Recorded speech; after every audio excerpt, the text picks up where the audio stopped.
আপনি বাবার কাছে তেল গেল হ্যাঁ কি আরে কি করতেছেন কবে কখন আপলোড করা হবে দেনাপাওনা নাটকের 13 নম্বর পর্বটি। ইতিমধ্যে দেনাপাওনা নাটকের 12 নম্বর পর্বটি আপলোড করে দিয়েছে সিনেমালা এন্টারটেনমেন্ট। আপনারা হয়তো দেখেও ফেলেছেন এবং যারা দেখেনি তারা দ্রুত দেখে আসুন দেনাপাওনা নাটকের 12 নম্বর পর্বটি সিনেমালা এন্টারটেনমেন্ট ইউটিউব চ্যানেল থেকে। তো এভরিওয়ান আসসালামু আলাইকুম, সবাই কেমন আছেন?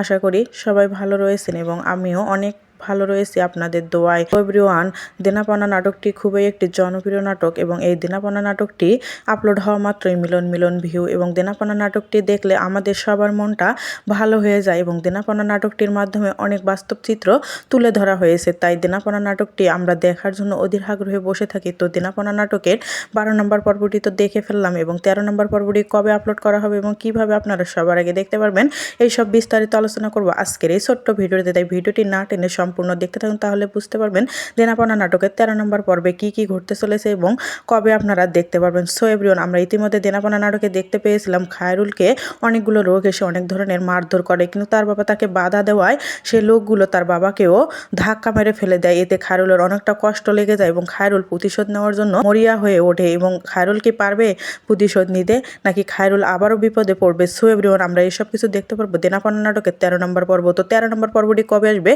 তা আমি এক্ষুনি জানিয়ে দেবো। জানিয়ে দেওয়ার আগে আপনাদের কাছে ছোট্ট একটা রিকোয়েস্ট, যারা আমাদের চ্যানেলে নতুন আছেন তারা অবশ্যই চ্যানেলটি সাবস্ক্রাইব করে পাশে থাকা বেল আইকনটি বাজিয়ে দিবেন। সো এভরিওয়ান, আমাদের এই ভিডিওটি যদি একটু হলেও ভালো লাগে তাহলে অবশ্যই একটা করে লাইক দিবেন এবং আপনারা কে কোথা থেকে দেখছেন তা অবশ্যই কমেন্টের মাধ্যমে জানাতে পারেন। সো এভরিওয়ান, দেনাপাওনা নাটকের 13 নম্বর পর্বটি আমরা দেখতে পারবো আগামী মঙ্গলবার দুপুর 12:30 সিনেমালা এন্টারটেনমেন্ট ইউটিউব চ্যানেলে।